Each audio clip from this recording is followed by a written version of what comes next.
আসসালামু আলাইকুম রহমতুল্লাহ। Brand writers থেকে একটি ধারাবাহিক সিরিজে আপনাদেরকে স্বাগতম। এই সিরিজে আমরা দেখানোর চেষ্টা করব আমরা আমাদের ক্লায়েন্টকে যে ওয়ার্ডপ্রেস ওয়েবসাইটটা ডেলিভারি করে থাকি সেটার ড্যাশবোর্ডের নানা ফিচার অ্যান্ড ফাংশনালিটিস। শুরুতেই ক্ষমা চেয়ে নিচ্ছি, আমাদের এই ভিডিওগুলো কোনো স্ক্রিপ্টেড থাকবে না, একদম রাফলি রেকর্ড হবে, তাই কিছুটা ডিস্টরশন ফিল হতে পারে, এজন্য আমরা ক্ষমা প্রার্থী। অ্যান্ড আমরা পুরো ফ্রিতে এই কোর্সটি পুরো সিস্টেমটি আমরা শেখাবো ইনশাআল্লাহ আমাদের ইউটিউব এবং ফেসবুক পেজে। তো চলুন আমি আমার স্ক্রিনে যাই এবং আজকের টপিকে আলোচনা করি। আজকে মূলত আমরা ড্যাশবোর্ডের একদম হোম অ্যান্ড আপডেট এই দুইটি ফাংশনালিটি নিয়ে আলোচনা করব। তো শুরুতেই আমরা আসি হচ্ছে হোমে, ড্যাশবোর্ডের হোম সেকশনে আছি। হোম সেকশনে আপনি এখানে কিছু উইজেট দেখতে পাচ্ছেন, কিছু শর্ট ডিটেলস দেখতে পাচ্ছেন। এখানে কিন্তু আরো কিছু ডিটেলস অ্যাড করার অপশন আছে, আপনারা চাইলে অ্যাড করতে পারবেন। আমি একটা একটা নিয়ে যেগুলো ইম্পর্টেন্ট সেগুলো এখানে অ্যাড করে রেখেছি এবং সেগুলো নিয়ে আলোচনা করছি। এখানে আছে হচ্ছে সাইট হেলথ স্ট্যাটাস, আপনার সাইটের হেলথ কীরকম এটা নিয়ে আলোচনা করতে পারবেন, দেখতে পারবেন বেসিক্যালি। অ্যান্ড এখান থেকে আপনি কিন্তু এই যে সহজেই যে কোনো কিছু এখানে এই যে টিকমার্ক দিয়ে আপনি অ্যাড করতে পারবেন ইনশাআল্লাহ। অ্যান্ড এরপরে আসে হচ্ছে কমার্স স্ট্যাটাস। কমার্স স্ট্যাটাসে আপনার কীরকম সেল হয়েছে, কোন প্রোডাক্টটা আপনার টপ সেলিং, এই বিষয়গুলো দেখতে পারবেন। কয়টা অর্ডার প্রসেসিং আছে, কয়টা অর্ডার হোল্ডে আছে। এখানে হোল্ড অর্ডারে যদি ক্লিক করি সরাসরি আমার যে হোল্ড অর্ডারগুলো আছে সেখানে নিয়ে যাচ্ছে সুন্দর করে।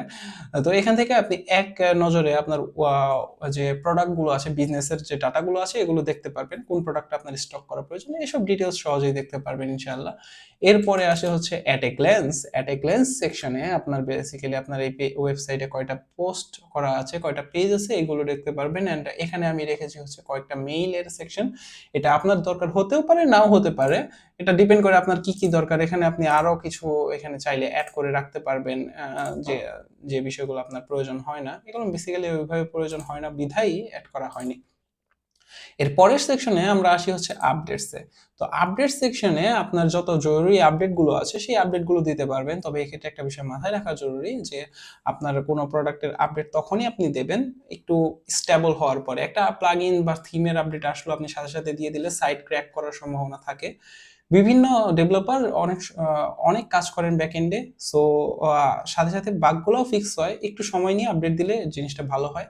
অ্যান্ড এখানে ওয়ার্ডপ্রেস আপডেটের এখানে কোনো আপডেট আমার নেই, এজন্য শো করছে না। যদি কোনো আপডেট থাকতো, কোনো থিমস, কোনো প্লাগইনস এর আপডেট থাকতো বা ওয়ার্ডপ্রেস আপডেট থাকলে অবশ্যই এখানে শো করতো এবং এক ক্লিকে আপনি সেটা আপডেট দিয়ে দিতে পারবেন খুবই সহজে ইনশাআল্লাহ। তো এই ছিল আমাদের প্রথম দিনের ওয়ার্ডপ্রেস টিউটোরিয়াল।